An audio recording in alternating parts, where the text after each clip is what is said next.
Can you hear me out of that? Yeah. Okay. All right, start over. Okay, hello and welcome everybody. I'm Jewel, also known around town as the Avon Lady. I registered elderly alternatives with the state 1 year ago. Because of my schedule to obtain my associate's degree in healthcare, my responsibilities as an independent Avon representative, and other family issues, I have not had time to spend on the business. But then one day, one of my instructors told me I needed to put my knowledge to work for me. She said she learned so much from me about the other side of caregiving she never thought about. Hearing her say this Hearing her say this really made me do some thinking about elderly alternatives. And before I knew it, I had sat down with pen and paper and created a building showing my future dreams for our future facility. Seeing this on paper really got me excited about what opportunities elderly alternatives will one day offer the community. Starting off, I am able to provide care in clients' homes, take clients to appointments, take clients shopping or go shopping for them, and assist with other activities of daily living needs. We also accept donations of bath chairs, walkers, wheelchairs, and other medical equipment. Then we will be loaning these items out to people in need, and when they are done with the items borrowed, they will return them to be cleaned up and used again by somebody in need. However, our future holds so much more, as shown in the picture of our future facility. I should have somebody holding this.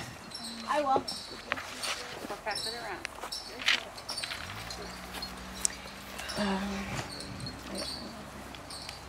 You gonna have a mohawk?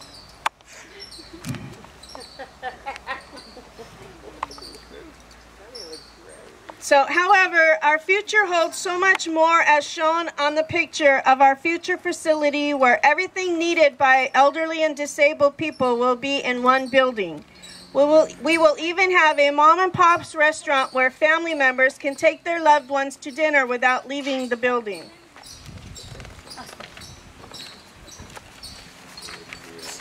Therefore, I encourage everyone to watch our website for updates that will show you things being offered through elderly alternatives.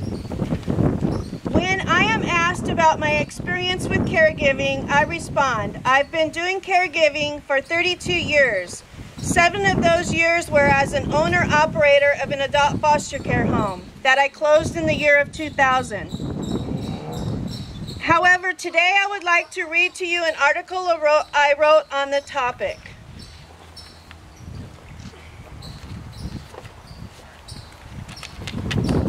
It's called Mental Care. A person can be taught many things by instructors on how to physically care for someone, but the mental care some patients need can only be learned by hands-on experience. When someone is caring for a person that is having mental difficulties, their first response would be to argue about it. But one must remember the person with the problem believes the situation they are in. For example, I once took care of a man in my adult foster care home. In the middle of the night one night, I could hear his wife yelling at him to get back into bed. When her pleadings didn't work, I got up and went to their room. I knocked and opened their door to find the husband laying on his back on the floor beside the bed with his arms up in the air and his hands were working away at something. When I asked him what he was doing, he replied, his car wouldn't start and he had to get it fixed because he had to get the papers delivered. He delivered for the Oregonian. Most of his life he did the Oregonian. You see, George had delivered the Oregonian most of his life. I could have argued with him and told him, George, you have no car, get back in bed. But doing that would not have solved his problem, as George believed his problem was really happening. So instead, I took a deep breath, thought for a moment, and then stepped into his world. I knelt down beside him and looked up at his hard-working hands then looked at him and told him, "George, it's 3 in the morning. There is no way you're going to get this car fixed tonight." He just looked at me and said, "I have to. The papers will be late." So I stayed calm and I told him I would call people and tell them you're having car problems and that you will get them their papers as soon as possible. He said, "I guess that will work," and got up, climbed back into bed, and that ordeal was over. There was no recollection about the situation on his part at the breakfast table, and I see no reason to bring it up. I just handled the situation as it came, rolled with the flow, so to speak, and then let it go. No sense in dwelling on something that was long forgotten by George. Then there was the time when I was taking one of my residents to the doctor. Everything was going fine. Elva and I were headed home, and I drove past the street her house used to be on, and she just went off screaming, "You're kidnapping me! You're kidnapping me!" I live up that road. She was swinging her arms and hitting me while I was trying to drive. I could see the fright in her eyes. I just stayed calm and put my hand on her arm and explained to her that she no longer lived there. Of course, she did not believe me, but I kept my voice calm and told her we were going home and that when we pulled into the driveway, she would remember she lived with me now in a care home. She was crying and asked, "Why? Why are you kidnapping me?" I continued driving and calmly explained the people at the care home were waiting for us to get home. She calmed down and held my hand the rest of the way.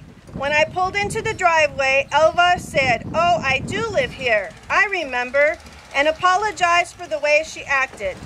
I told her that it was okay, she just got confused.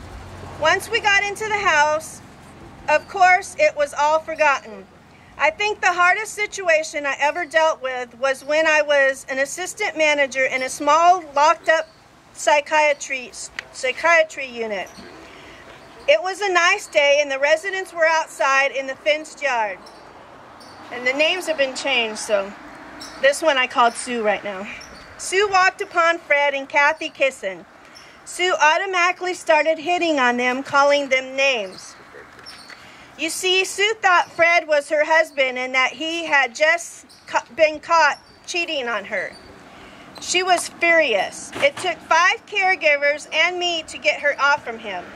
But once we did, I got her convinced to go to her room with me so we could talk about it. Once in her room, she sat on her bed and just cried.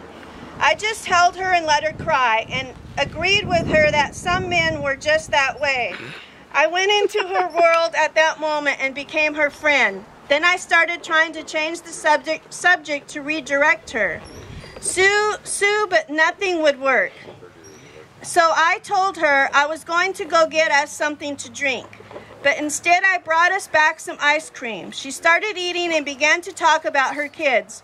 So I took the opportunity to ask questions about her children.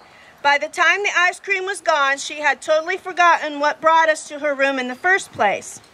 Sue's problem took me over an hour to get under control. I just remained calm and stayed with her in her world until the problem was over. So you see, anyone can learn how to take care of the elderly and disabled physically, but emotionally and mental care, one can only teach themselves through hands-on experience. These are some of the residents I had in my care home. All right, so now we hope that you all enjoy the next few hours and have some food and do some visiting. And I will be calling door prize tickets throughout the event. We will also hold the drawing for the Kindle around 6:30. People can walk through the house if they want to. We're going to be bringing out food, and we got soda or water in the cooler over there. And then I'll read more of this later. I think that's enough right now. I'm thirsty.